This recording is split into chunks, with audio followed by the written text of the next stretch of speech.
Hi, guys. Welcome back. I have the privilege to sit down with Captain Cy Joy. He's currently a captain in the American Fire Service for over 20 years, currently in the Valley of Arizona. Wait till you hear what this man has to talk about the senior fireman, his opinion, my opinion, and then what we're doing right and wrong in the American Fire Service right now. Stay tuned to the end to hear his favorite tradition. It's a good one for sure. All right, guys, take it easy. Enjoy episode number 47. Captain Cy Joy. Thank you. All right. Welcome back, everybody. I have the privilege to sit down with Captain Cy Joy. Captain Cy Joy is a 43-year-old West Valley fire captain and technical rescue technician. He has over 20 years experience in the American Fire Service, and he's been in the back seat most of his career on a TRT ladder company. Cy has extensive training and experience in rescue operations, specializing in confined space, aerial operations, structural collapse, and rope rescue. Cy is a manager of his department's technical rescue team, or technical rescue program, excuse me, regional technical rescue instructor, and a member of the West Valley Ladder Training Cadre. Cy has been a two-time recruit training officer and guest instructor at GRIPSTIC, which is Glendale Regional Public Safety Training Center. He trains 11 different cities. An Arizona native with family roots, tying back to Arizona when it was a territory. Cy has a deep love for Copper State, passion about exploring and preserving Arizona's natural beauties. Cy spends his free time canyoneering in some of the valley's most challenging and remote natural wonders, which is the opposite of your host right here. When he's not talking, when he's not taking in the sights, Cy spends days spoiling his wife of 21 years, two teen children with camping trips, a variety of outdoor adventures, and an abundance of pets. So, sir, thank you. This is the second or maybe third time we've tried to sit down. So thank you for being flexible with me. More importantly, thank you for your time. Thank you for being on the show. Did I butcher anything? Is there anything you want to add to your bio, my brother? No, that's pretty much it. And if you couldn't tell, my wife helped me write it. It's all right. Most guys are like, we'll just put in a little chat GPT and we'll kind of rinse and repeat from there. So before we get into anything, just because I'm not from here, I've been in Arizona now for 10 years, in the Valley. So please explain to the audience, but more importantly, me, what's a territory thing when you start talking about Arizona? Well, back before Arizona was a state, when it was just a territory of these United States. I had family coming over here basically on the wagon trains. Going back to the very early days when they first started to find copper out here. And then the family stayed. My great grandfather was a cattle rancher and did quite a bit of cattle running up it from the south end of the state all the way to the north end of the state. A little bit of a politician too. He knew the governor at the time personally, and family's never left. We've been here ever since. Wow. So that's awesome. So talk about deep rooted in the state. So for the guys that don't know the Valley, we all do a automatic aid system. So I've had the privilege to run calls with Captain Joy. We've trained together. I believe we met probably in Tier T school. You were one of my instructors, I believe. So you've been doing this for a hot minute. So before we kind of get into the topic we want to talk about, how'd you get into the whole Tier T realm? Is it because of the love and passion of just the outdoors? Because most guys are like, man, I always want to go TRT because I want to do the mountain rescues. I want to do the cool rope stuff. I'll be freaking hanging off a building and do window rescues. How'd you get into the TRT? Or I should say, why was it so important to be involved? Because you've pretty much been involved most of your career, if I'm not mistaken. No, yeah, you're right. I've been a TRT member since about year 3, I think it was, is when I joined the team. And the funny thing is when I joined the fire department, uh, I had zero interest in becoming technical rescue, but I wanted to be a ladder fireman. And at the Mm. time, our one and only ladder truck was technical rescue. So I had to go to school in order to be on that truck. And when I went to school, I kind of just fell in love with it. Like the rope stuff is super cool and very challenging. You know, the swift water stuff was real fun too. When it came to shoring and structural collapse and trench, is just swinging a hammer. And I've been doing construction and that kind of grunt labor since I was a teenager. So all that came real naturally. It wasn't super challenging, but it was like neat to use it in a different aspect. So I just had to go to school to become a ladder firefighter and enjoyed it while I was a ladder firefighter and got good at it. And eventually the guys above me asked if I was willing to help teach, and then started down that road and just helped as much as I could. And the rest is history, right? I tell the young dudes coming up on the job now, I'm like, hey, as soon as you have the opportunity to start teaching, even if you don't feel like you're ready, because my personal opinion, you're never ready. You know, it's one of those things that you'll always kind of be uncomfortable with. But my personal opinion, it makes you a better fireman. It makes you a better instructor. It makes you a subject matter expert by accident because you just start teaching it over and over and over again. And then you're like, guys are asking questions. You're like, hey, man, hey, Billy, I have no freaking idea. I'm going to get back to you. And it makes you do the additional research. So I love it, you know, and we always say like, if you want to become better, teach, you know, even if you're not ready. So, and that kind of seems like that was the route you went down, and you're literally one of the go-to guys, especially when it comes down to ladder work and TRT. I mean, we invite you to the academy all the time to do specialized ladder training, and that's yeah, and you know me, I'm a ladder guy too, so it's where I hold my heart, and it's a specialized ladder, it's a specialized training. We always make that joke, like, hey.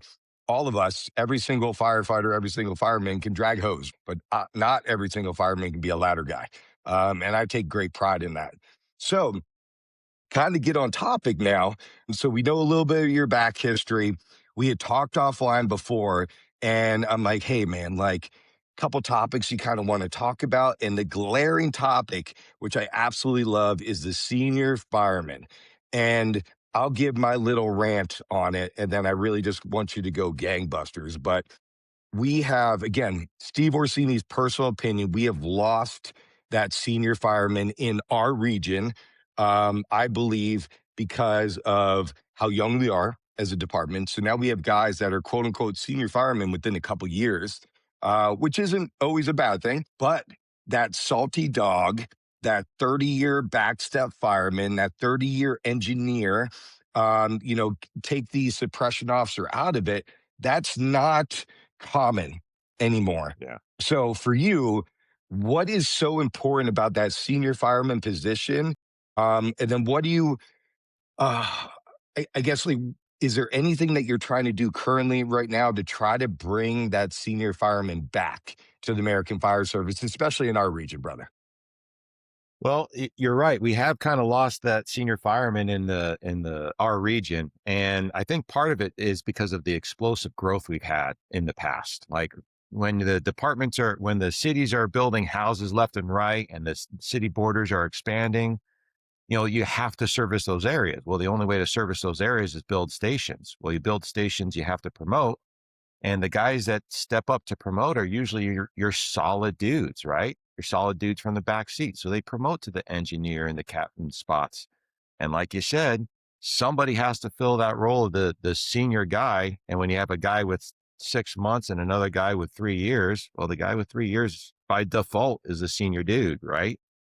So as far as why I think that's important, there's a number of reasons why that senior man is important, and it comes down to what his role is both on the fire ground and in the fire department as a culture. Um, the easier one to talk about, I guess, or quicker one to talk about would be on the fire ground. I'm a fire buff. I love this job. Everything about firefighting, man. I dig it. I'm the nerd that watches the YouTube videos of Stockton Fire and think that's awesome, and listen to probably more than a few podcasts from several dudes, including yourself. I dig it. I love it.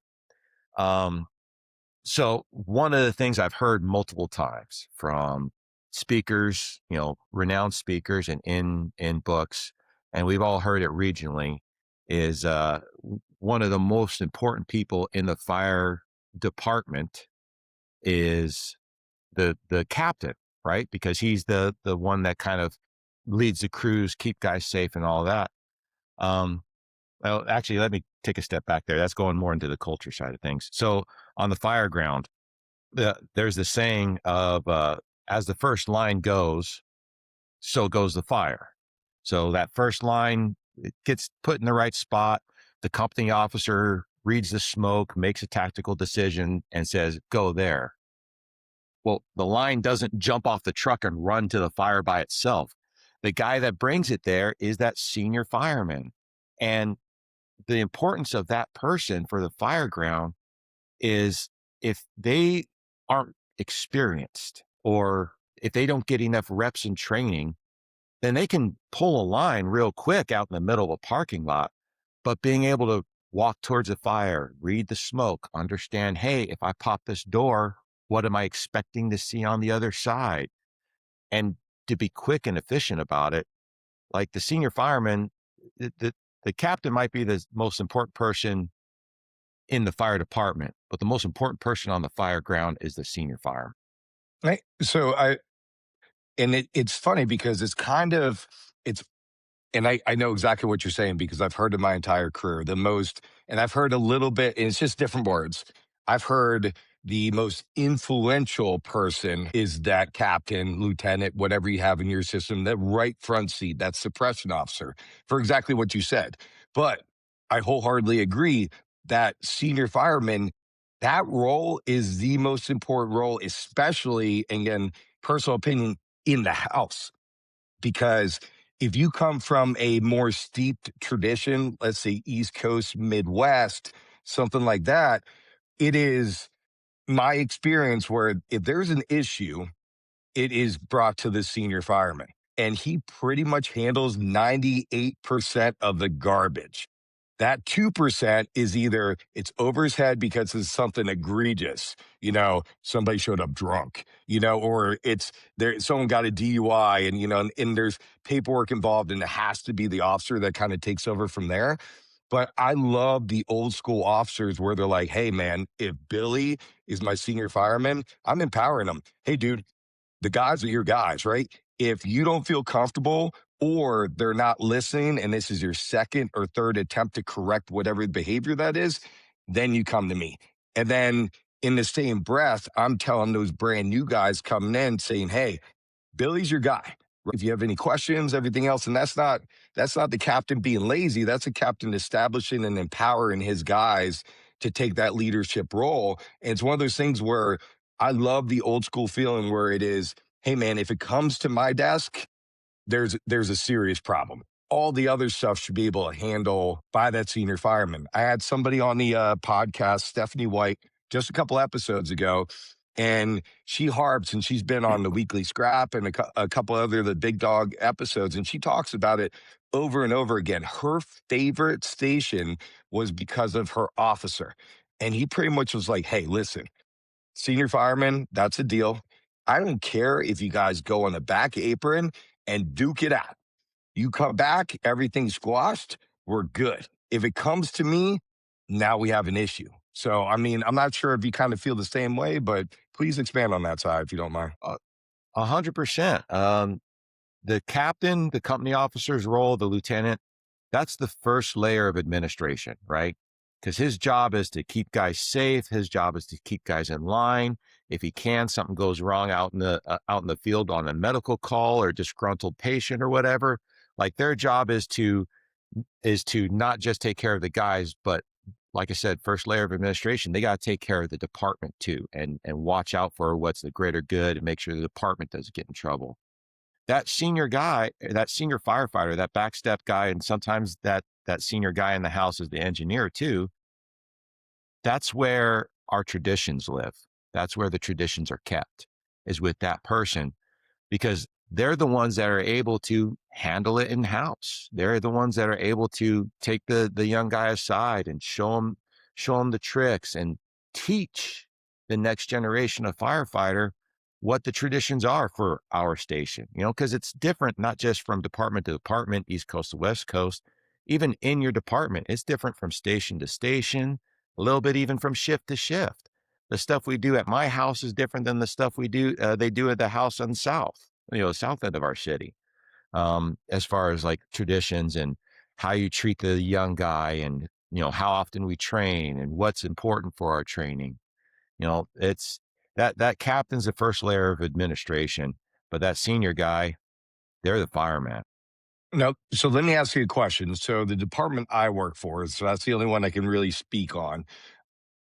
We have a culture that I don't agree with, and I'll explain why. Our culture is we'll take a guy 2 years on it, 2 years off probation, and then guys will be like, "Hey, man, did you open up your acting engineer? You know, for other guys, pump operator, chauffeur, did you open up your, your acting book yet?"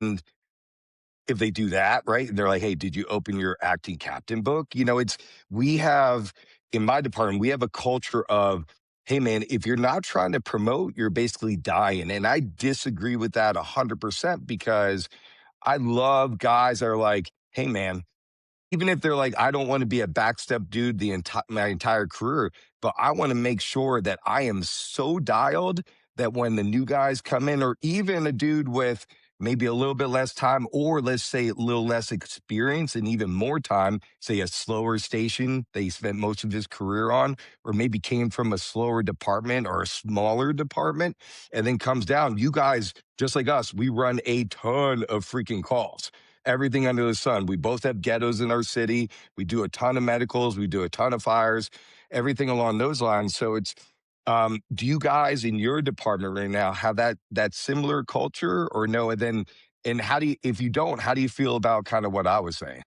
Well, I think we kind of do. It mostly depends on what station you're at, but there's always the push to be ready to promote, just because of that growth that we have, and we got potential for more growth with stations opening up here in the near future.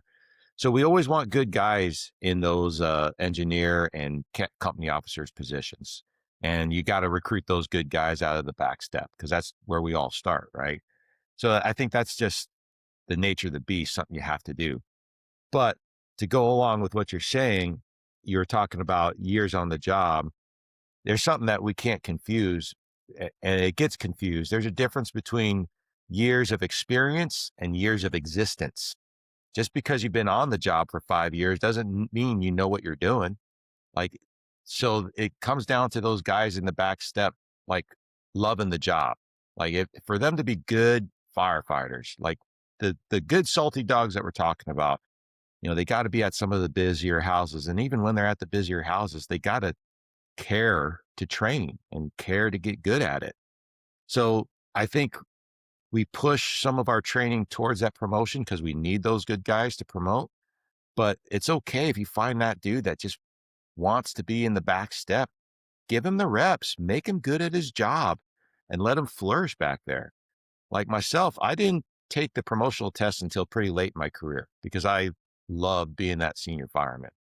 I loved it when the new guys came through and we just did fundamentals and got good at the fundamentals. And once they were good at the fundamentals, it's like, all right, man, time to teach you some shit. Let's fucking learn some cool fireman tricks. Yeah, basic forcible entry, yeah, that's neat. But have you seen this? Extrication, yeah, you know how to pop a door, you know how to do your basic dash roll. Let's show you some stuff in case you can't do that simple basic shit. Like, it was fun. It was so much fun to take those new guys and pour into them everything that I'd learned over the years and try to make them really, really good at their job. Because that was a huge point of pride for me, was being a really good fireman. So And that's key right there because we say it all the time. Like, hey, like, eh, we all fall in the same bucket. What you're teaching guys is not something that you invented. Somebody taught you. You might have tweaked something because you're like, hey, I see a need, and maybe accidentally or purposely, I came across something that's more efficient, more effective. Hey, this works really well. If we tweak this, hey, we're a little bit quicker, we're a little safer. We use less equipment, or less manpower, whatever the case might be. So that teaching role is huge. And unfortunately, not everyone, and I would say our generation in the American Fire Service, we have right around the same amount of time on the job. And then more importantly, I believe probably about the 5 to 10 years beyond us, there was a shift where, and you're not that guy, but I'm just gonna use your name as an example. All right, so Cy Joy, he's a tier T guy, right? instead of teaching everybody as much as you want to know, you hold on to that and you're like, hey, you got to come to me to get it. And I'm not going to give you everything because at the end of the day, I still want to be the guy. So like I preach all the time and it's impossible, but it's excuse me, it's that pipe dream of we should have no quote unquote SMEs, subject matter experts, because if we have one, that guy or that gal should be dumping all that information into everyone they run across. And if they're willing to absorb it, great. And if they're not, then they're not. That's just how it is. But I love the fact that two things about that you're pouring everything into it, and then verbiage. You said fundamentals, which I love saying that because guys will be like, hey, let's work on the basics. The basics sound elementary. The fundamentals is the correct word because, again, hey, two-man forcible entry should be your fundamental. Then you build off of that single man forcible entry. Then that's your new fundamental. And then when they get really good at that, that's when Side jumps in and say, okay, bro, you know, let me mix this up and make it harder for you because you want to influence as many different modalities and slideshows in them because again, at dark 30, you might not be with that guy or gal, right? And they're going to come across something that our traditional or our fundamental training just does not work.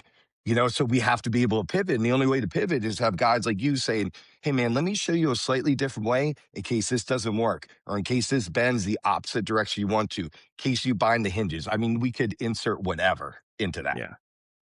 Well, and when it comes to the fundamentals, I kind of like to relate it back to sports because most people have some type of knowledge of sports, either playing or just from TV. But what do the professional athletes all start with before every game, before every practice? If it's basketball, it's free throws and layups. If it's baseball, it's the simple toss. Like everybody likes to watch the highlight reel for ESPN, but you don't get to those abilities until your fundamentals are flawless. And it comes to the same with the fire service. The way the hose comes off the truck, the way the tools come off the truck, the way the ladder gets thrown, if you don't have the fundamentals to either perfection or near perfection, it's hard to get good at the next step, right? You have to master your fundamentals, not only to learn the next step, but to understand the reasonings why. Like if you have to know building construction to know how to pull down the door correctly, you have to know how the building is built, how the walls are built, the doors framed, whether it's commercial or residential.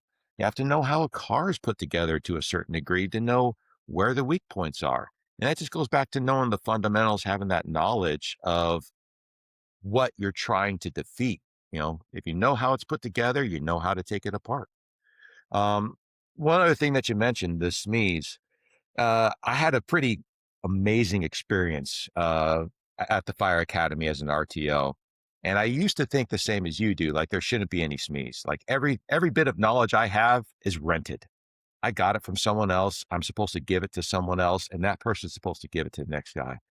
But even if you are 100% eager to teach and show everything you know, you're still going to have SMEs. You're still going to have those subject matter experts because everybody digs something different.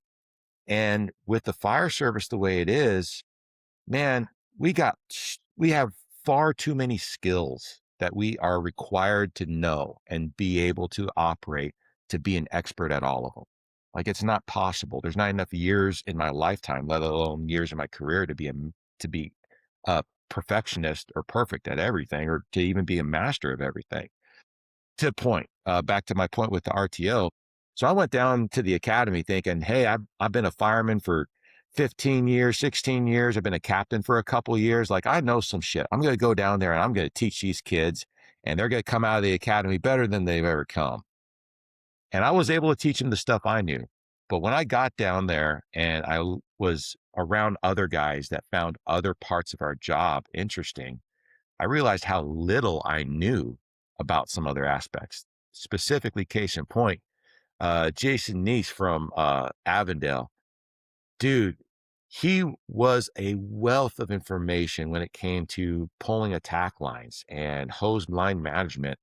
And I thought I knew what I was doing with that hose line, but then I saw that guy work, man, and he's an artist. And I fell in love with that part of the job again. I've been a ladder guy my whole life, so I was okay at pulling hose. But when I saw that, I'm like, dude, I got to up my game. My hose game is weak, and found a passion to learn that and get better at that.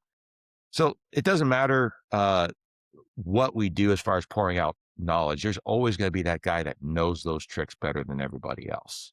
And as long as that guy feels empowered to teach, then that's the sweet spot, right? Yeah, and that captain you're talking about through the lock. I have never met anybody yet so far in 20 years that can teach through the lock better than this man. And thank God he's willing to share his knowledge every academy class.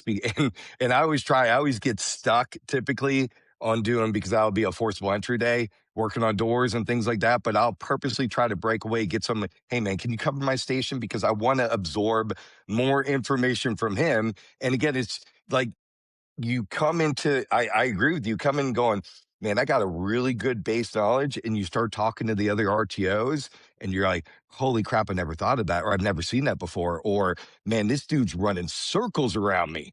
I'm like, Yeah. I want to get to, I at least want to get to close to his speed, and that's one of the best things about again being an instructor because you get to learn so much, and then things like a fire academies where you bring in a bunch of different instructors for a couple months at a shot. Man, what a great experience to be able to learn as much as you can, as long as you're willing to be open to it. Because the only guys I feel like are unsuccessful are the ones that come in saying, hey, man, I know this all. And then someone tries to show you something different. You're like, ah, that's stupid. I'm going to do it this way. Or I don't like that. And, I tell guys all the time, if you think it's stupid or you don't like it, it's probably because you're not good at it. So that's something that you should probably spend the most time on because if you love something, it's because you're good at it. You look good Yeah. doing it. You're really efficient at it. If you hate something, that means you need to practice at it, dude. Again, personal opinions, but No, I agree 100%. Like these are all skills that we're all supposed to be able to accomplish to at least a minimum standard. And I think we all are, but there's nothing cool about being able to meet the minimum. Like who wants to be the guy that barely passes school or can barely throw a ball or could barely pull a hose? Like everyone wants to be the stud, right? Everyone wants to be the superstar. Only way to get mhm. there is to admit you're mediocre at something and find the expert and say, teach me.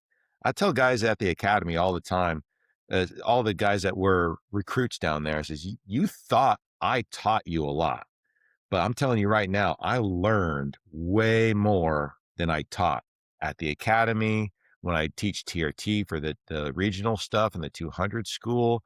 There's dudes that have fountains, just an amazing amount of knowledge in whatever area is their expertise. And gosh, it's so cool to listen to somebody talk about something that they're passionate about, and you learn so much, and you become a better fireman for it too. Just admitting, I don't know, I don't know as much as I think I do about subject X, Y, or Z.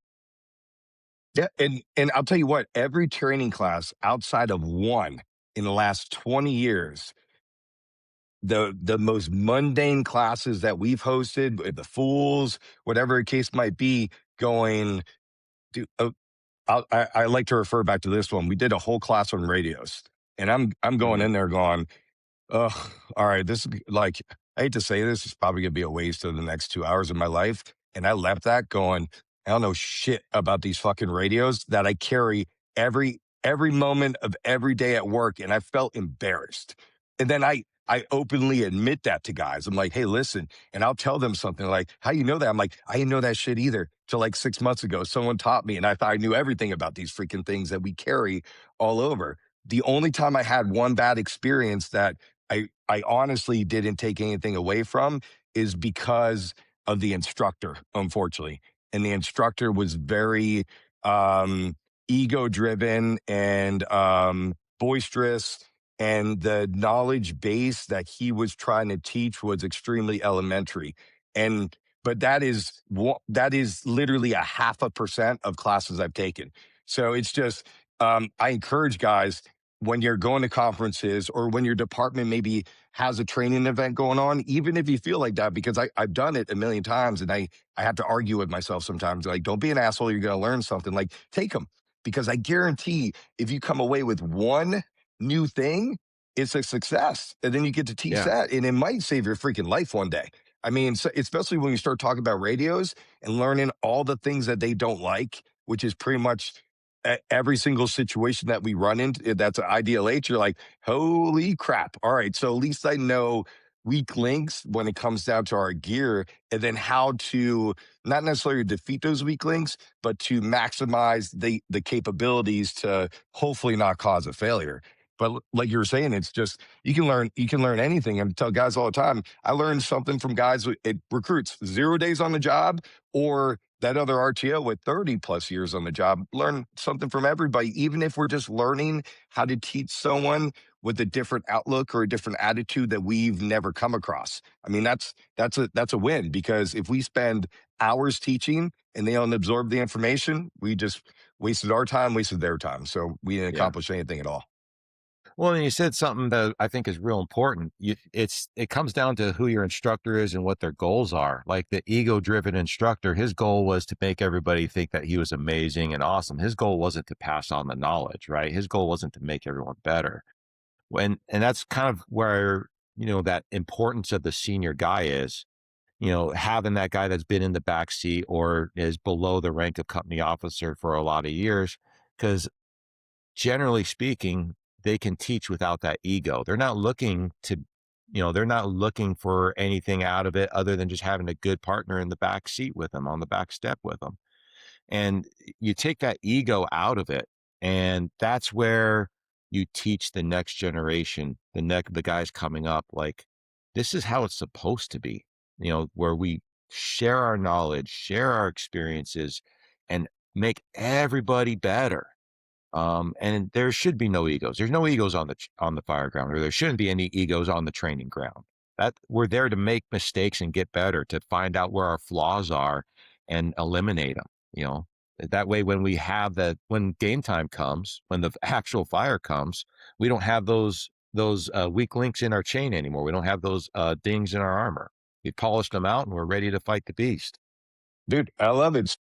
Your personal opinion, and you might not have an answer. I don't have an answer, so I'm more asking for myself than anybody else. But we talked about kind of the current culture of, hey, promote as high and as quickly as you can, and get those good dudes in the right seats, which I agree with.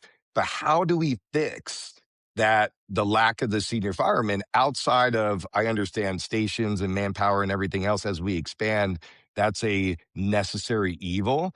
But when we all start slowing down, what would be your personal opinion on how to empower guys, especially the hard chargers that might not, that maybe they haven't expressed to you that they want to be a company officer or a chauffeur or an engineer? How do you encourage that guy to just be that instructor, be that senior fireman, and then take on that role and responsibility? Because it is so important. And I don't believe, again, personal opinion, I don't believe in our region that people feel like that. And I could be wrong, but that's just, again, how I feel. Uh, I think you're right to a certain degree. There isn't the uh, there isn't the awe or the respect that used to come with being that old salty dog. Like when I first got hired, there was a couple of salty firemen that had been firefighters for 10, 12, 15 plus years that were still loving the job. They're down in the South, dirty, busy stations, and they just loved it. They loved being down there, and they loved working, and they loved being a firefighter. So how do we get that back? Well, you hit it on the head a little bit earlier when you talked about empowering those guys.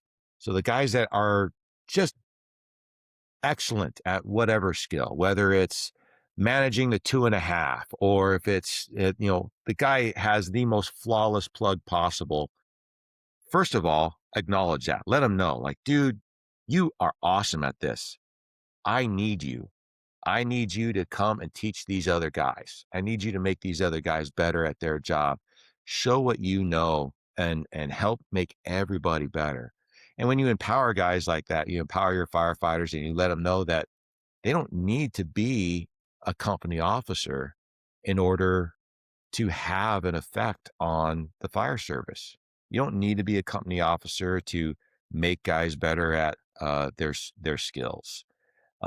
I'll be perfectly honest, that was one of the main driving focuses behind me wanting to promote is I was teaching TRT and I'd be at these classes and guys in the region as I'm instructing, be like, why am I listening to you? You're just a firefighter. I see your yellow helmet there. You don't know what you're talking. And they'd go and talk to somebody they did know was an expert at, we'll just say rope rescue. And Cy said this. And they'd look at him and go, yeah, dummy, because that's the best way to do it. Cy knows what he's talking about. But I never got that recognition of being a knowledgeable person until I put on the red helmet. And I think as long as that exists, you're not going to get these senior guys to want to stay senior guys because the guys that want to make everybody better are the guys that, like you said, they're the hard chargers. And if they can't make their fellow firefighters better by teaching skills, and the only way to get the recognition to have guys listen to them is promote, they're going to promote, right? Because they want to make everybody better. The lack of ego.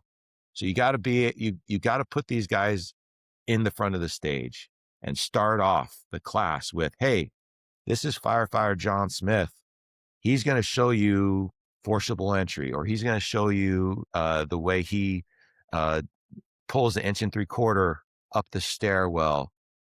I guarantee you none of you guys are as good as he is. So listen, please. Right. And then as a company officer, step back. You've already made him the subject matter expert. You made sure everyone knew that at the get-go. Let him do his thing. And I see this with a lot of, especially young company officers. They want to prove that they earned their spot, earned the red helmet. Then they jump in and kind of hijack the class and put in their 2 cents. Like if it ain't going to get somebody hurt, stay out of the way. Let that senior fireman do his thing. Let him teach this young generation what he knows. And then a different day, host the class again with, hey, we learned this. Here's something else we can do. And just keep on putting those cards in the Rolodex. Because we all know there's more than one way to pull the hose off the truck. There's more than one way to force entry. There's one way to extricate. There's, dozens of ways to tear down a garage door or cut a roof cut a hole in the roof. Like, learn all the skills, empower the guy, let him teach his skill, and then on a separate day, teach a different skill. I like I like it. I love your outlook because if you set the precedence, and I never even thought of that right from the get go. Hey, it's 8:05. That's when train's supposed to start at 8. We're all firemen, so we know we're jogging for a while. It's 8:05. We're finally starting to get things set up, right? You're laughing, you know what I'm talking about, but it's for the company officer to say, hey, yeah, hey, this is John Smith. He's your subject matter expert. He is the best here on this. Please absorb as much information as possible. I think that would prevent the issue that we run into of, hey, I'm going to find the officer because, hey, I don't know this guy and I don't have any chance to vet him kind of deal. So I love that. And for the new company officers, actually, even the existing ones too, I like to remind guys, just because you're a captain, just because you're a lieutenant, just because you're a suppression officer, no matter what your rank is in your department, you don't fucking know everything. And that backstep guy knows more than you. It is not a threat. If anything, you should be grateful that that dude is on your truck because absorb that information. So I think if we start, especially empowering our company officers to be a little more humble, saying, hey, man, you already proved it. You already got the lid. You worked your ass off. You did all your tests. You've proven that you can do this job. Like you said, take a step back and let the guys that have the most info still absorb it. And again, personal opinion, we do a shitty job to once guys promote to a company officer to train them. We're really good at the firemen. We're really good at the engineers and pump operators and chauffeurs. But I feel like as soon as you're officially promoted, they're like, all right, bro, you're good. Go teach the boys, And you're like, okay, and if you're uncomfortable, that's good. You should be uncomfortable, but don't feel like you have to know everything. Lean on the guys. And that's not a point of weakness, but there is that other side of that coin where you're saying you're completely stepping back and saying, hey, senior fireman John Smith over here, hey, he's going to run it, and I'm not going to support him at all. You're going to actually kind of probably burn his britches a little bit because he's like, hey, bro, you're getting paid, as a supervisor, and you're literally doing dick right now. You're making me do your job. So how how do you balance that fine line between the captain that is completely off, or at least the feeling that that senior fireman could get, because that's what we're trying to encourage guys to be senior firemen. Um, because you could the pendulum swings both ways. So what do you think? What would be your personal opinion on how to kind of balance that act a little bit? I tell you what, the best example for that was my captain at the time, Tony Neely, and he eventually Great, promoted to great chief. freaking dude. Amazing human being, right? Great Oh fireman, yeah. absolutely stellar fireman. When I was taking over our technical rescue program, and at the time I was still a fireman, I was trying to promote to captain, but I was still a fireman. He told me, "Cy, this is your program. Make it better. Take what I've made, what we've put together, make it better. Do whatever you want. You call me if you need money or somebody to get in trouble. Other than that, it's yours. Do with it as you please. Like, if there's a skill that you want to explore, explore it. Train the guys. Whatever you need to do your job, let me know. I'm going to back you 100%, but I'm going to stay out of your way." So as long as you're communicating that to that instructor, to that senior fireman, let them know, like, hey, I got your back. The same guy, something else that he did really opened my eyes to the importance of the senior firefighter role. And this was when I was still pretty young on the job. He told me, Booter don't know. You got to teach Booter. So Oh, okay. the probationary guys would come in and, like, you'd start the training process, and then there'd be gaps in their knowledge. And then you'd be like, "Well, how do you not know this? Like, this is something that got taught, in the academy." Well, the guy saw it twice in the academy. He didn't see it enough to become an expert. It's my job as a senior firefighter to teach him. If they fail, then it's my failure as a senior firefighter, right? And I had that support from my captain, from Tony, because if there was anything I needed, we needed cars to extricate. We needed time at the academy. I just went and asked, "Hey, we need this, boss. The booter needs reps to do XYZ." Guess what happened within 2 tours? We had a car. You We got it. had time at the academy. He made it happen, right? So that I think that's how you encourage guys to step up and be okay with being in the back seat, and empower them to be leaders and instructors by getting them what they need to do their job, and let them know that you back them up, right? You got Yeah, their and back 100%. yeah, dude. And every academy runs a little bit different. Some departments don't even have an academy. They just do a fire one and two. Then it's, on the job training or whatever the case might be. But for the guys listening across the country, like understand that.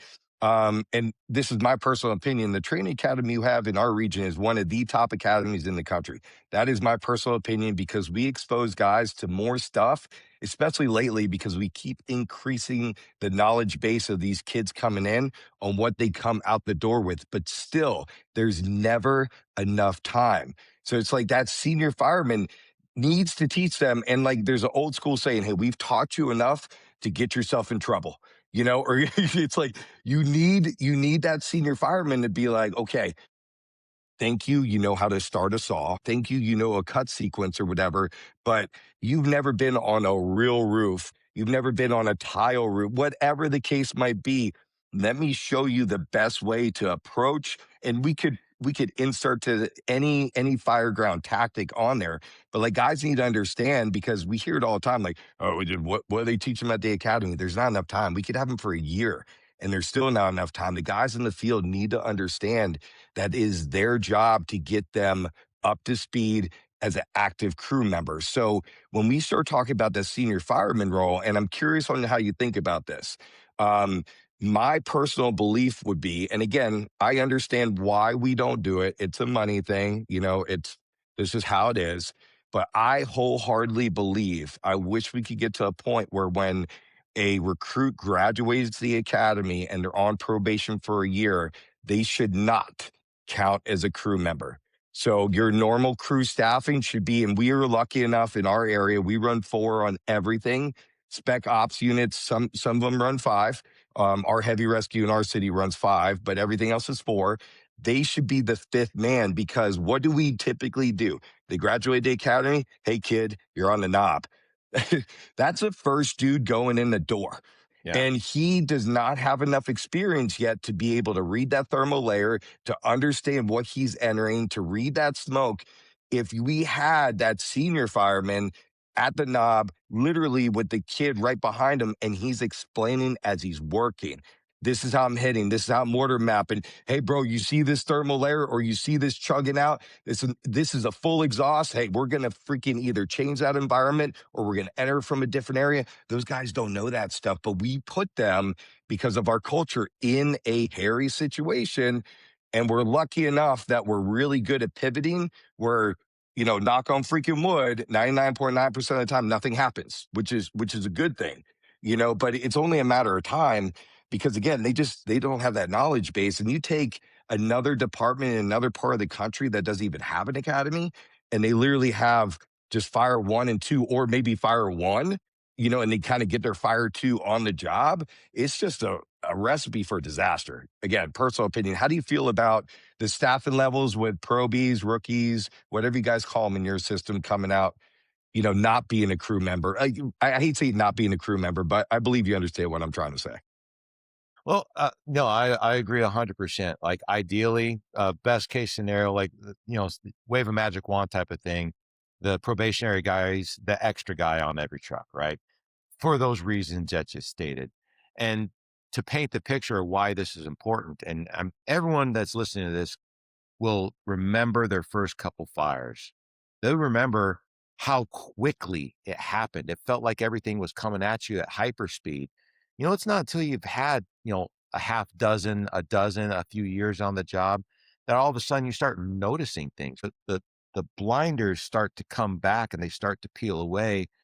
And that's when you start actually getting good at the job. You're able to absorb the information and go, oh, I never noticed the smoke move like this before. What's causing it? Because you're not thinking about putting the nozzle here and stretch the line like so, and I need to make the coupling. All that's now automatic. You've done it so many times and you've done it for real so many times, not just in training.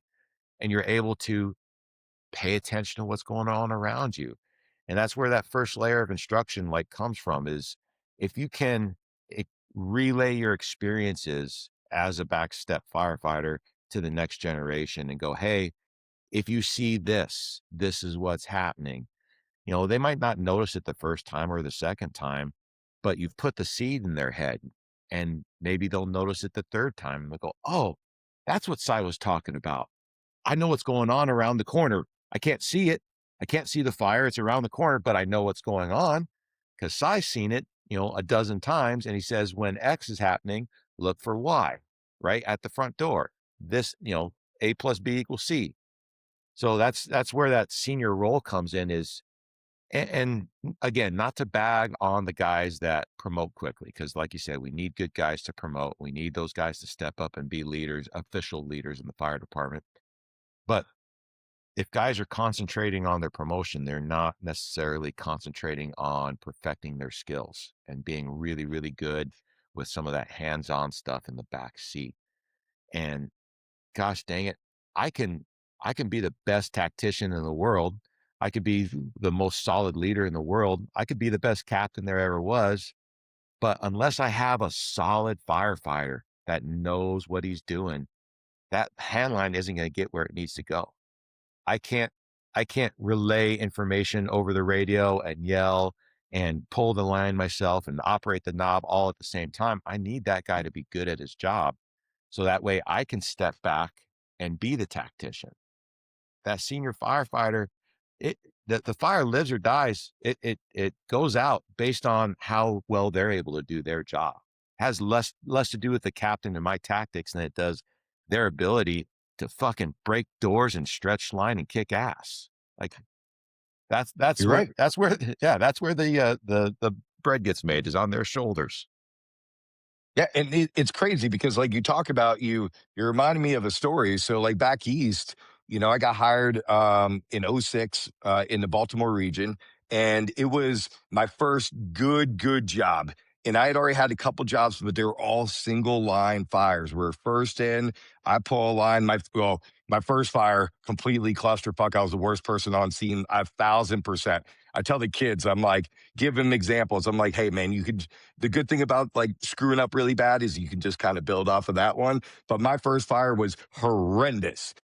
Started kind of getting dialed in. I was super green. I had a really seasoned lieutenant that was just driving me in, but we had 3-man trucks. So the lieutenant's got to do a bunch. He has to help me as a fireman, but he also has to run the scene. He has to be that second set of eyes, all the stuff that any suppression officer knows. So he is not on my hip, which at that point in my career, I needed someone kind of on my hip. And I'll never forget it. It was a split level. So in our area, that would be like a tri level, but a little bit different. But it's split level. So as soon as you walk in the door, you have to go downstairs or upstairs. It's just a little landing. And I'll never forget, it was originally a kitchen fire, which is on the upper level. So we progress up the stairs. I got my inch and three-quarter. It's a super busy area, just like us. You got trucks on top of each other. We're advancing the line in. I open up the knob. I'm whipping. I'm doing everything I've learned from a couple jobs ago. And I think I'm doing a great job. And I will never forget, the fire was not going out. And I was confused because guess what? All my fires in the field were single line fires. Every fire in the academy goes out, you know? So, and I'm like, I don't understand. I'm doing everything these guys taught me and it's not going out. And guess what? Second line comes in, third line comes in, then it goes out. This is also back in the days of inch and three-quarter only. We weren't advanced at deuce and halves and stuff like that. But it was like, I was so confused. And if I had that senior fireman telling me, bro, we got too much fire, we got to pull a bigger line. I mean, that was even a conversation. So I mean, Yeah. just to kind of harp on what you're saying, like that is how important that is because your officer on scene has 10 other things to do on top of being responsible for our safety, the public safety, and then how that kind of fire is running until maybe a command officer takes it over if they even Yeah. choose to. Yeah. And we're talking about the role of the senior firefighter for making that junior guy better. And where it happens is back at the station, right? When we start talking about perfecting those fundamentals and opening up the blinders, well, you can only open up the blinders if you don't need to think about, how you're pulling the line. The only way to get that good at pulling the line is to get your reps in. Well, that's where that senior guy is. When I was a senior firefighter, most of the day, I had that junior guy, that booter, glued to my side, right? Come on, kid. Let's go clean the latrine. Let's go do the chores. These are what's important around the station. And as soon as all the other guys were either kicked back in the recliners or captains in their offices doing their paperwork, it was me and that guy at the truck in the bay all day. Like, all right, let's do this skill. Let's do it again. Let's do it again. Let's do it again. Now you got it. Okay. Next skill. Let's do it again. So that's where that role of the senior fireman is so important to pour experience, his experience or his or her experience into the next generation. And so they don't have to learn those lessons like you did the hard way. You need that guy to say, this is what I've seen. This is what I know, and get those at least mental reps in so that when the new guy comes around the corner, like in your case, comes up the steps and it's not working. It's not working. I don't know why it's not working. If they had a mental rep in it, like maybe they'll be able to go, okay, let me just point the water right here, but start paying attention to what's going on around me. So I can maybe figure out maybe I'm not pointing the water in the right spot, or whatever the case may be. Yeah, You need that. tactically, I might have not been in the correct position. I had no one telling me any different. I was just doing what I felt was correct in the moment. Yeah.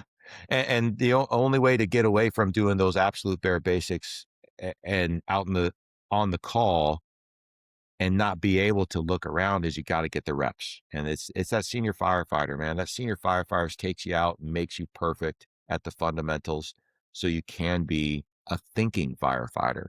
And it's almost like to go back to the trades. It's a difference between the amateur or DIYer and your journeyman. And then it's the difference between the journeyman and the master, right? And it's those experiences, both lived experiences and shared experiences from the guy that's been there before you. So, I'll tell you what, there's departments back east, and the one that I work for did not have this position, but our neighbors did. And I love the idea. So, two different departments I'm thinking of, actually three different departments. They had different names for it, but it was all the same thing. One was called a master firefighter, and the other one was called a sergeant. What they were is it was a promoted position, but it was a promoted senior fireman position, basically. So then they knew it was their job. They're getting paid a little bit extra money, you know, like a 5% bump or whatever it is in that system. But that was their job. And again, it was and those guys held on to it. They're like, hey, I am the buffer for the suppression officer, period, the end. And then if it's over my head, I am the one that goes to the captain and lieutenant and says, hey, boss, this is what's going on. This is what I did. This is not working. Either, hey, can you give me some guidance and I'm going to go back? Or that officer is going to say, okay, hey, thanks, Sarge. You know, thanks, Master Fireman. I will kind of take it from there. Like, I wish we had almost a promoted position because then it's black and white a little bit where you're like, hey man, that's your job. dude, I've never even thought of that. I've never even heard of that before, but I think that's a killer idea. And it goes back to one of the reasons why some guys promote. You know, if the only reason you're promoting is for money, you're promoting for the wrong reason. You're going to be sucky at that job. You're going to be sucky at that position. But it's not, I'm not going to say it's not a motivating factor for some dudes. I mean, it certainly was part of the equation for me. So if you're going to really encourage guys to stay in that back step and, you know, help encourage the next generation, train the next generation, that might not be a bad way to go. Give them a little bit of financial incentive to stay back there if that's all they need, right? If that's all they need to continue living life and have that little step up, and maybe, like you said, that a different title for that little recognition, that could probably go a long way to keeping some guys in the back step and you know, being good senior dudes. Yeah, and they were easily identifiable. They had a different shield on their helmet, you know, it said sergeant, it had its star, you know, so it was identified. And the other part I liked about it is if you wanted to promote to lieutenant, you had to be that sergeant or that master fireman first, because then you understood how important that job was. So when you did promote to a suppression officer, you could encourage the next guy, like, hey, man, this is what I did with this. You know, this worked for me, you know, kind of set them up for success to be that role model, because that's really what my opinion what a senior fireman is, you know, that role model. Mine was Max Sign. So Max Sign, 35 years on the job, backstep ladder guy his entire career, ended up being my mentor at the academy, God rest his soul.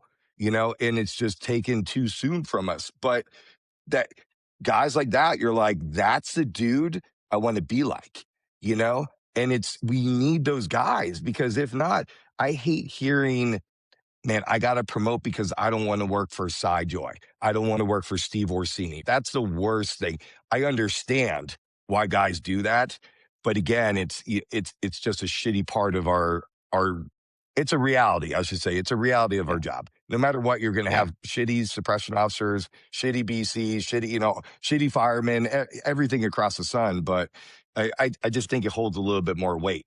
Um, before we kind of get into the questions of the season, I want to talk a little bit about ladder work. But before we transition onto that, is there anything else that we haven't talked about that you want to hit on when it's when we're talking about just a senior fireman role? No, man. I think we covered most of it. You hit it on the head to how important it is. We beat that horse to death. And I think if we could you and me could figure out a way to encourage guys to stay in the back seat, we'd be able to write books and be on the circuit like all these other guys writing books about leadership. It's something that can't be solved easily, and there's no one golden bullet.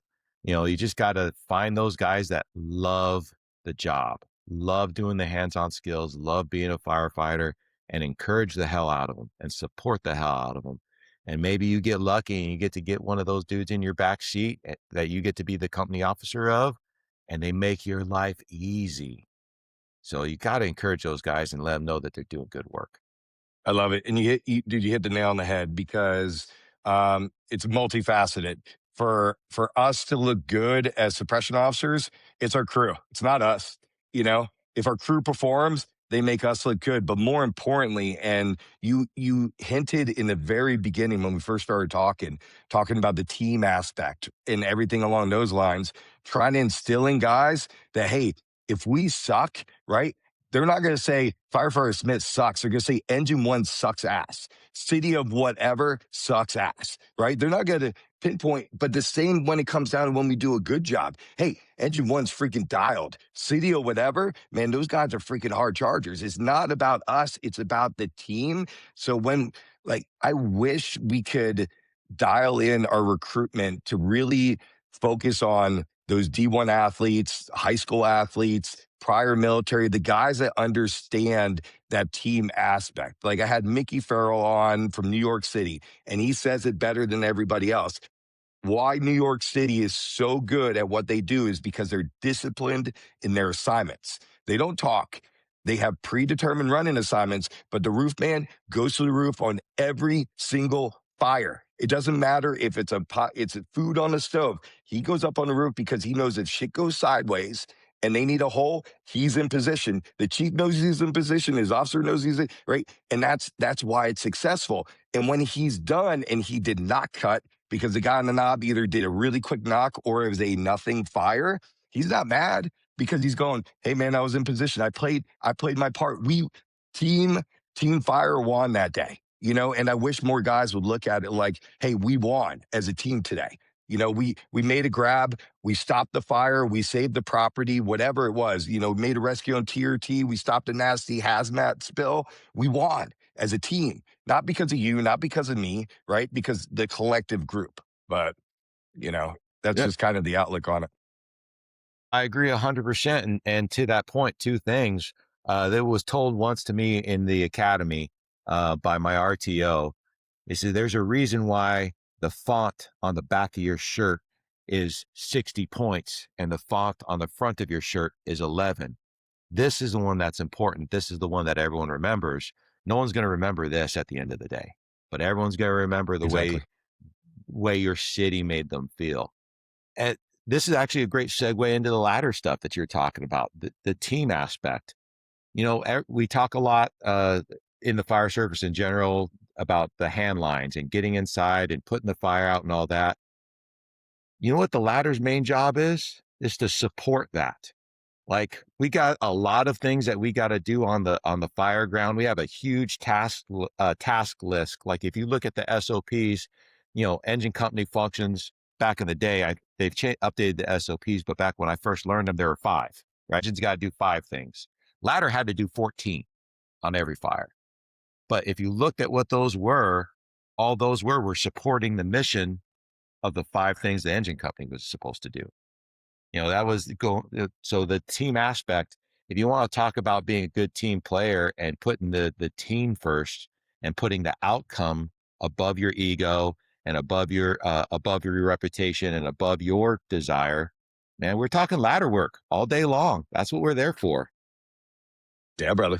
So I'm gonna give you a two-part question. And then we'll start kind of wrapping stuff up. So I want to know because you made it very clear. You're like, I went to TRT school because I want to be on the ladder, right? Why did you want to be on the ladder so much? And really, what's your favorite part about ladder functions? And then I want you to go complete opposite. What do you feel like um, we are lacking in our region, not your department, just in our region? What are we lacking when it comes down to ladder work, in your personal opinion, So I think that was like maybe three or four parts to that question, but I'll answer the well, one of or them whatever? I, first I right can out. only count to two, so it's okay. Uh, why I wanted to become, why I became a ladder guy. So in the academy, I just thought, you know, the tools were cool. Extrication, gosh, dang, that was fun, man. Those tools are awesome. Saw work, who doesn't want to run a saw? Like that's just kind of neat. It's kind of fun. But I loved all things firefighter. So out in the field, I do my probationary rotations on the engine. I catch a couple really good jobs, have some fun, do some searches, put some fire out. Like this is really neat. Get my ladder rotation. And same thing, loved the tools. Had a bunch of extrications, a couple of really wild extrications, cut several holes on that 3-month rotation. I'm like, oh, this is pretty cool. I'm enjoying myself. my very last rotation on the on probation, right? I'm working with one of my academy mates on. He was on the ladder, I was on the engine, and we get at the time it was Peoria's largest fire as far as number of alarms. It was an apartment complex. I was first in. I was on that knob, first through the door on the bottom story of this apartment complex. And, everything you would think is cool about being a firefighter, smoke to the floor, trying to get the search, see the glow, open up the knob. And I was the booter. And my senior firefighter at the time was not a great example, great role model, but I was just in there doing work because I knew what was important. Ends up going defensive. We're throwing a bunch of lines at it, ladders on the roof, ends up going defensive. So at this point, I'm outside and I'm sitting on the deck gun. So I went interior for 3/4 of a bottle, come out, throw a new bottle in my pack, ready to go back to work. But they're like, no, we need the master streams. So I go and sit up on the deck for the next, I don't know, probably 4 or 5 hours before this thing finally wraps up. We get back to the academy, and my academy mate, Mike Wilda, was on the ladder there. He's like, what'd you do? I'm like, oh, it was so cool. Smoke to the floor. At one point, I kind of got a little bit lost, had to find my way, did the search, like all the neat stuff. And then that was it. This is, what'd you do? Man, he could have wrote a book about all the work that he did on that ladder company, man. And I was jealous. I was jealous as hell because I wanted to work. I wanted to be useful the whole time. Homeboy went through like 4 bottles. He burned through 4 bottles. I did half a bottle of work on this fire. That was the final straw for me, man. I am not going to be stuck on a uh, a master stream ever again. Forget it. I'm done. I want to go do ladder work because it's like I said, they had that huge thing list of tasks that they were supposed to do to support the firefight. So every time they finished one task, there's 2 more waiting for them. So they just got to work and work and work and work and just do all these things. That's what I wanted. I wanted to be the guy that worked until the problem was fixed. I never wanted to come out of the fire. I never wanted to sit on the sideline. I never wanted to sit on a bumper. I didn't want that to ever happen to me again. I wanted to work until I couldn't lift my arms anymore, or the fire was out. Those are the only 2 options. So that's why I gravitated to the ladder work. I gotcha. So what do you feel like we're deficient on in our area when it comes just to ladder work? Yeah. Well, it goes back to having a huge collection of skills that we, need to be able to do. So it's hard to spend enough time to get a master at any of them without staying on the ladder truck for an extended period of time. I think one of the things that we're struggling with regionally is understanding building construction. And if you know how buildings are put together, like I said before, you know how to take them apart. You know how to do roof ops safely, because that's one of the challenges we have is with all the different types of roof construction we have out here, specifically the tile roofs. There's some real dangerous challenges up there. And if you're not a student of how buildings are put together, then you don't know how to be up there and be safe when you operate.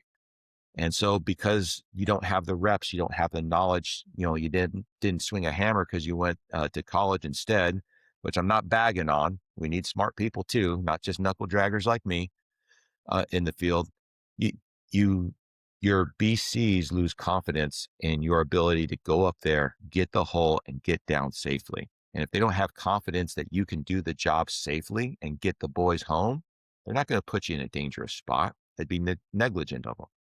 So I think something that we are missing as far as ladder company operations in the Valley is a fundamental understanding of building construction so we can operate safely on the roof so we can force entry quickly and efficiently. Another thing that I think oh, go ahead. No, no, no, no. Keep going, brother. I think another thing that we're missing as far as ladder company operations go and job of the ladder crews, with all the studies that NIST did, we've realized that we were a little too aggressive with cutting holes on certain types of fires, and that actually made some of our problems worse. And I've been one of those guys that ran a saw on something that was far too extended in the attic, and what was probably savable is now a slab of concrete. But we didn't know at the time. So that's another reason why we're not getting on roofs as much and we're not as good as it at it as we used to do, is we just don't have those reps. So what do you do with the ladder company when going to the roof is not, one, not a priority, or two, not the right move because of the type of fire it is, and how it's behaving? Well, we're still trying to figure that out. So something that I think we haven't come to grips with in the valley is letting our guys search without a hose line. Now, I don't know about every other department out there, but my department, every single firefighter has a tick, every single one of them. So when you start talking about understanding building construction, understanding fire dynamics, and all these classes that you can take for free online to have a better understanding of fire behavior and building construction, you combine that with these little magic boxes that you can basically see through smoke with. Like, it takes away a lot of the hazards and a lot of the dangers of not being on the hose line. I think our ladder guys need to get better, and our BCs need to become comfortable with letting those guys do searches. Go get the grab without being tethered to a hand line, especially in the house. Like, we could punch through a wall or a window on these houses so quickly if something goes sideways. Like, the hazards are really low as long as we're educated, as long as we've got the training, we got the knowledge, we got the equipment with our turnouts and the ticks. So now we just need to increase our knowledge and our skills, and then we can do that kind of aggressive firefighters shit safely. No, and I'm a huge component on that. I preach it all the time, and I get a lot of pushback from a lot of different people about it, because it's not a natural tradition here in the area. But I break it down to the easiest reference that I possibly can. I'm like, if you are searching with the hose line, you're finding people. That's it. You're lucky if you find somebody. Without a hose line, you're actually doing an effective search. And with the knowledge that we have now and the training that we've been putting our guys through, and even the recruits, it is they're understanding flow paths more than a flow path wasn't even a conversation when you and I got on the job. It was we were pushing fire, and we were told by the old timers, "I've seen it. It's happened. I've been there. It's pushed." We have the science now to back it up, so we can control those flow paths to benefit us. And we also have to understand, and this is like a hill that I hope I don't die on, but I'm going to stay on that hill for as long as I can. When we start talking about VIS, targeted search, everything along those lines, I understand because the flow paths are such a hot topic in the American Fire Service. If I break out a bedroom window because I meet the resident and they say, my kid's in the house, I'm going to say, where's their, like, my kid's in the bedroom. I'm going to say, you come with me. What window? Right.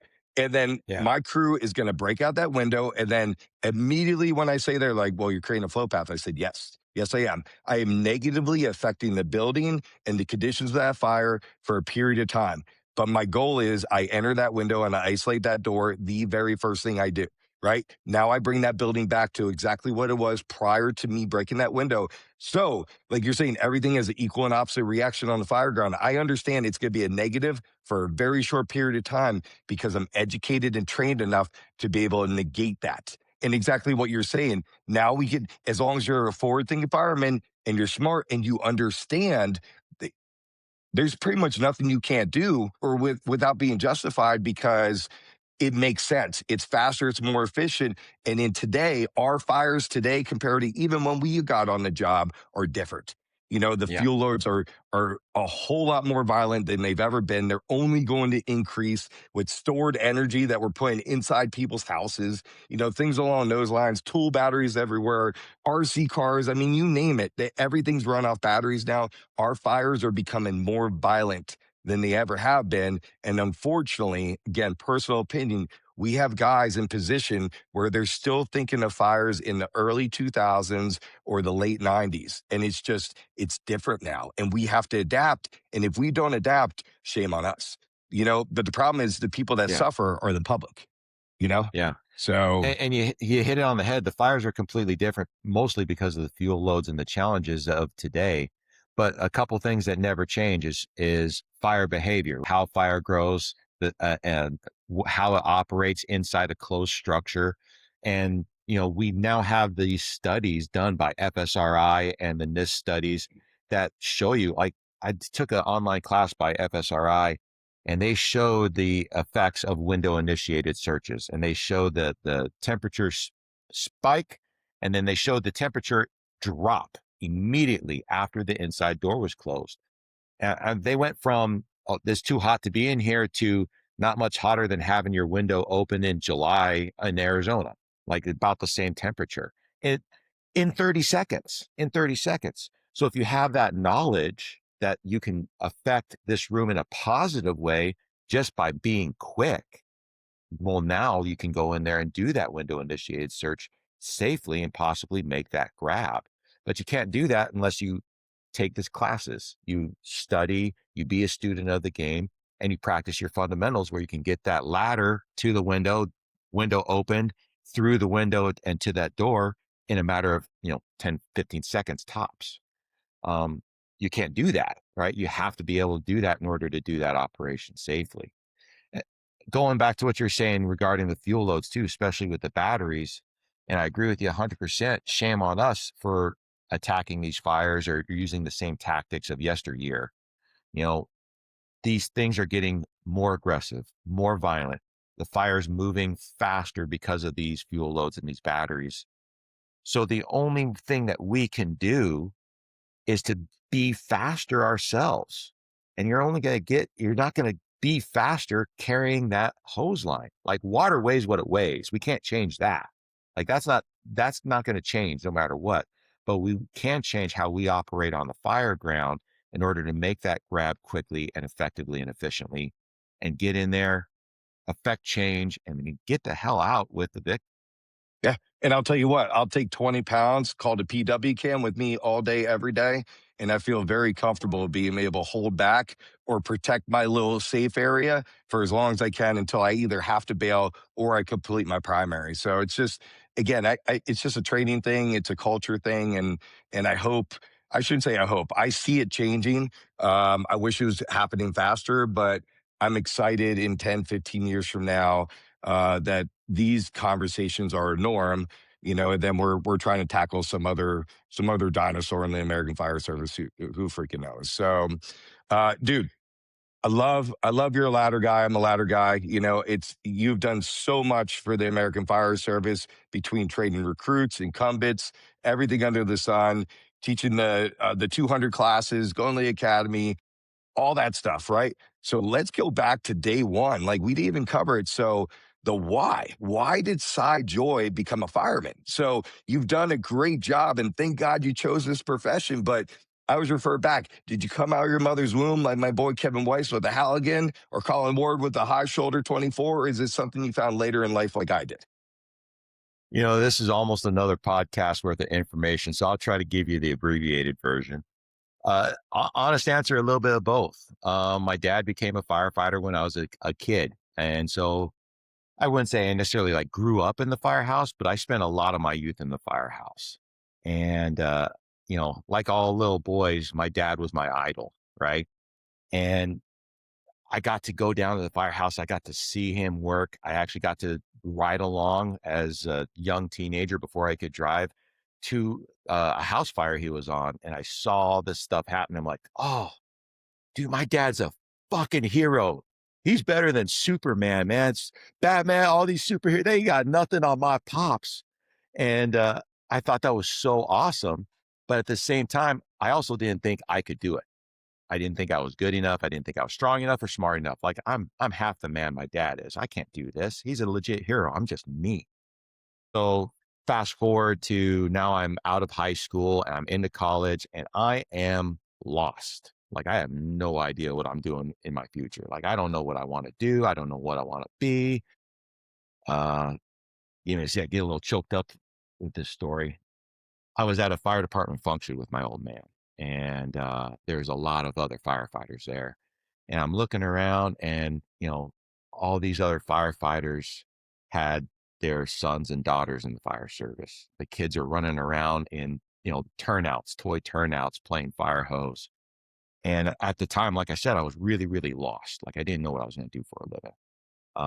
And I just kind of had this epiphany. I'm like, firefighters have little firefighters. Like maybe I can give this a shot and see what happens. So just by sheer luck at the time, the job that I was working provided a gym for free. So I started working out more and I lost some weight because I was a fatty. Dude, high school, Really? oh, huge. I got my senior prom picture. I'm wearing a white tuxedo jacket. I look like a beluga whale, bud. Like I got up to 280 pounds of chewed bubble gum and cotton candy. Oh, you Yeah. were a big boy. Oh, fuck. Fat. It's not even big, just fat.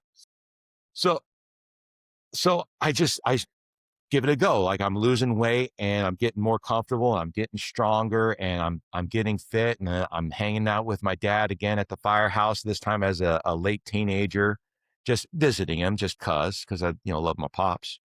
And they're working out in the bay of Station 14. And I get under the bar with them. I'm like, all right, let me try this. And I'm working out with my dad. I'm like, wait a minute. I can hang with the old man. I can do this. I can do this. He's not that much stronger than me. I could do this. So once I had that realization, I'm like, I want to try.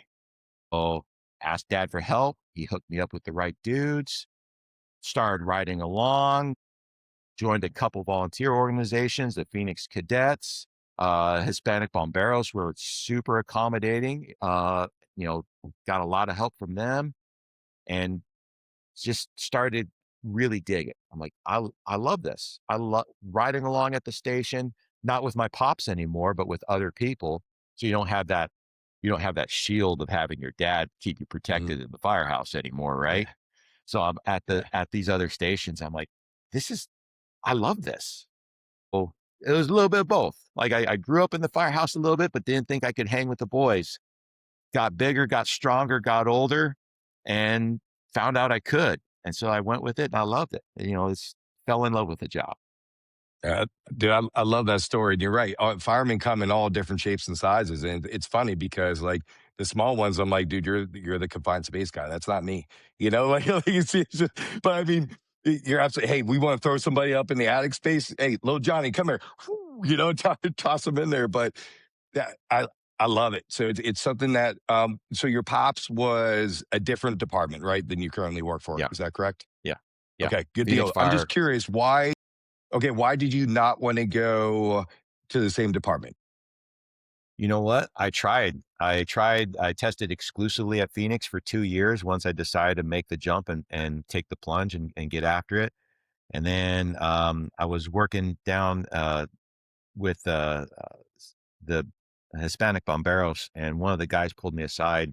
He said, there's other departments out here and we all do the same thing, man. Like there's a bunch of good places and good dudes in all these places. Like, have you even bothered looking? I went, no, I don't know anything about any of these outside cities.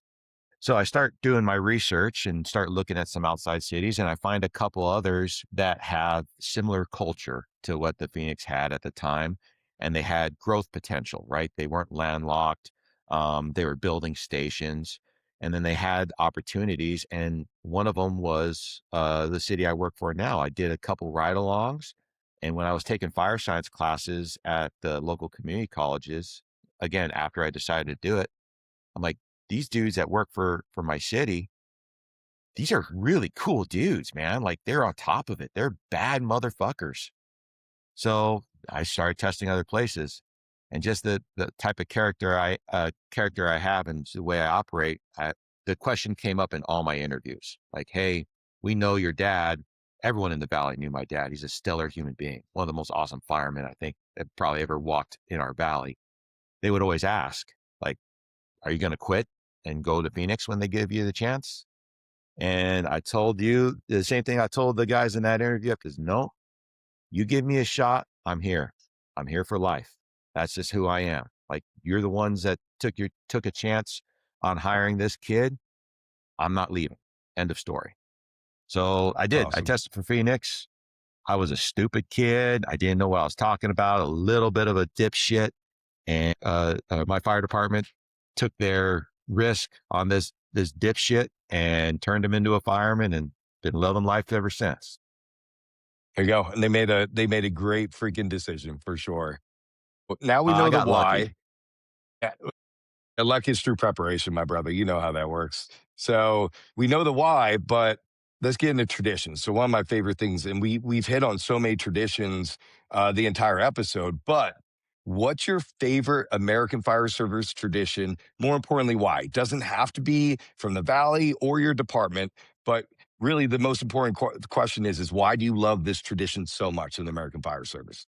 Uh, you know what? It's the stupid booter games, the Proby games, like where it's the little silly mind games that we play with those kids. Like, oh no, you can't sit and watch TV at dinner time. You got to have your back to the TV, and oh, you're not allowed in the recliner, and you're the one that's always doing the dishes, and you're the one.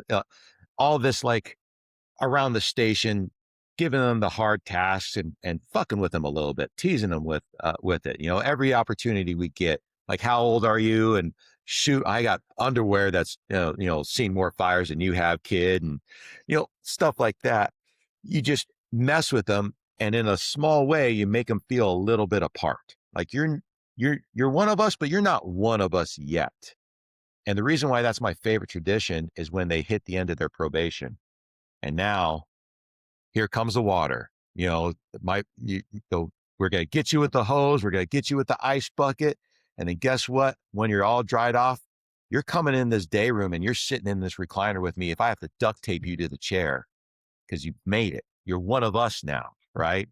And to see that transition in the probationary firefighter from feeling, awkward and sometimes even a little bit scared being around all these salty dogs hanging out, to now all of a sudden to feel truly accepted and part of the family, it's a lot of fun. It's a lot of fun to see that transition and kind of make that transition happen. Yeah, and like you said, hey, welcome. Now, welcome. Welcome to the brotherhood for real now. And I tell the kids all the time, like I give a little speech, I call it It Gets Better. It's just like, hey man, like at one point you're a cadet or aspiring, whatever it is, all you wanted was a red shirt, because for the guys that don't know, we put our recruits in red shirts. I know that's backwards. Everywhere else, instructors are in red. I know, trying to change that, but whatever. So it's all you want is a red shirt, right? And then while they're in the academy, all they want is the blue. They want their blue shirt, Then they get their blue shirt. All they want to do is graduate and be a probationary firefighter. Then they get there, it's like, I just want to get off probation. It's like the job just gets better because, like you said, those traditions and that banter that we do is out of love. And that's welcoming you to the family. It's like I tell guys, like, hey, yeah, we're brothers and sisters. We're pretty much step brothers and step sisters, though. So like we razz each other up. We don't have to like each other all the time. That's okay. But when everything's said and done, you're part of this family. And I love the fact that you guys still hold that probation really tight because I believe it just means that much more. It's not for us. It's for them. That much more to them when they're done because they're like, man, that sucked, but I did it. I'm part of it now. Now I'm one of the boys or I'm one of the girls, whatever it is. And then guess what? A couple years they get to do it to somebody else. It's just those things, Oh yeah. they're not freaking hazing. That's just part of our culture, our banter, and what brings us close as family. And Yeah. it's what sucks is, some departments have kind of lost that because of those dirty, admin words. So I hope that never goes away. I love the fact because I know your department and I love how strict you guys are for the probationary members because it means a lot. I believe it means a lot, and I hope that never goes away. So, hard charger, thank you for keeping that going. Right, I love the tradition. So, we'll get to the last Well, question. My favorite question. Oh, so sorry. Go real ahead. Go quick, let ahead. me add on to that. And remember when I said earlier, the traditions are kept in the senior fireman because the captain is the first level of admin. You know, as Hmm. the company officer, you can't really fuck with the new guy because you might be the guy that has to write them up and has to possibly fire them. So you can't do that as the company officer because then they have something grievable, right? Something that they could take to a lawyer. But the senior guy, like that's where the traditions live. Is that senior guy carries on those traditions. The backstep guy carries on those traditions of fucking with the booter a little bit and razzing him a little bit and giving him a hard time over little shit, but also being the guy that teaches him and makes it better. That's where those traditions live, is with that senior firefighter. Yeah. And I mean, everyone understands this, but stupid little things like, hey, make sure the pot of coffee is always hot.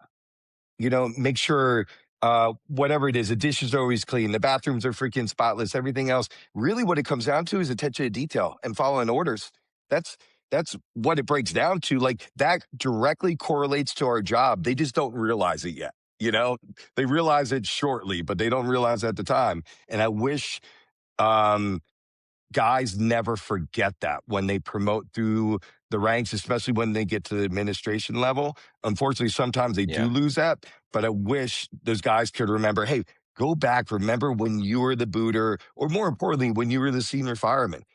It is important. It is necessary because they directly correlate to the fire ground. And if I can't trust you washing dishes, cleaning a toilet, or keeping the pot of coffee going, how the hell am I going to trust you with my life, your buddy's life, right? And more importantly, I could trust you when I say, hey, go get through that window and grab Grandma Smirkins right now. That's just Yeah. how it is. Yeah. But No, dude, awesome. 100%, man. I love it. All right. So, last question. I'm going to promote you, right? So, I'm going to promote you to the highest level. I call this the commissioner of the universe, chief of the world. The best part about this, it's almost like a genie, right? Snap your fingers. You get to change something in the American Fire Service. Happens right now. Zero sweat equity, instant gratification. What are you changing? But more importantly, why? Why do you need to change, alter, add, delete, whatever this is? You know what? When we mentioned that question on the phone last week, I got to thinking about it. I came up with probably 1,000 different things I'd love to change. Little stuff that would make my job safer, make me better, be better for the public. But you know what? With the current situations out there through the whole valley, right? It's not just my city, but the whole valley. There's these budget crunches and these city managers and city councils that are worried about, their bottom line. And this goes for all of our politicians, even at the state and sometimes federal level. Um, Here's what I would change, and I think it would make a huge impact.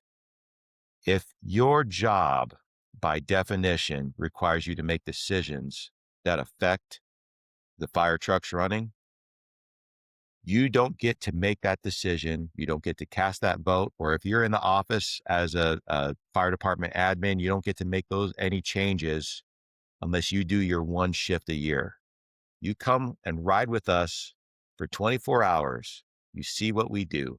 You get your ass kicked at night. You don't get sleep. You see how we operate with patients and what our job actually entails. And then you go back and cut our budget. Like, come hang out I with us like that. for a day and see what we actually have to do in the field, what you're asking us to do. And maybe asking us to do more with less doesn't sound like such a good idea when you realize that we're also the ones responsible for saving your family and your friends when they're coming through our city. And I'm not saying that in a threatening or malice way, but if we don't have the resources to do our job effectively for Mr. and Mrs. Smith, then we also don't have the resources to do our job effectively for the council members in our city, like when they're driving through. Like, you're not getting down to the city hall without driving through our streets. So if you get in an accident, it's going to be our ladder company that comes cut you out. So if you want to cut our budget so we have, the Timu version of extrication equipment rather than the gold standard, don't be surprised when it breaks and we can't get you out quickly.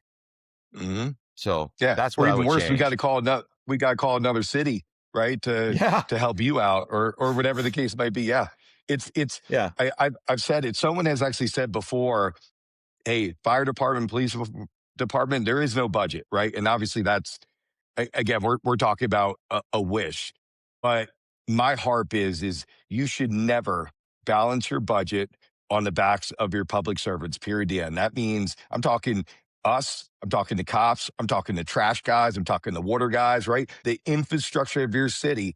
should have all the resources and the money they need, because if you want a thriving city with good taxpayers, they want to live in a city with a good fire department, a good police department, reliable water, good trash pickup. I mean, this is their services. We are a service. Services cost money. We don't make money, right?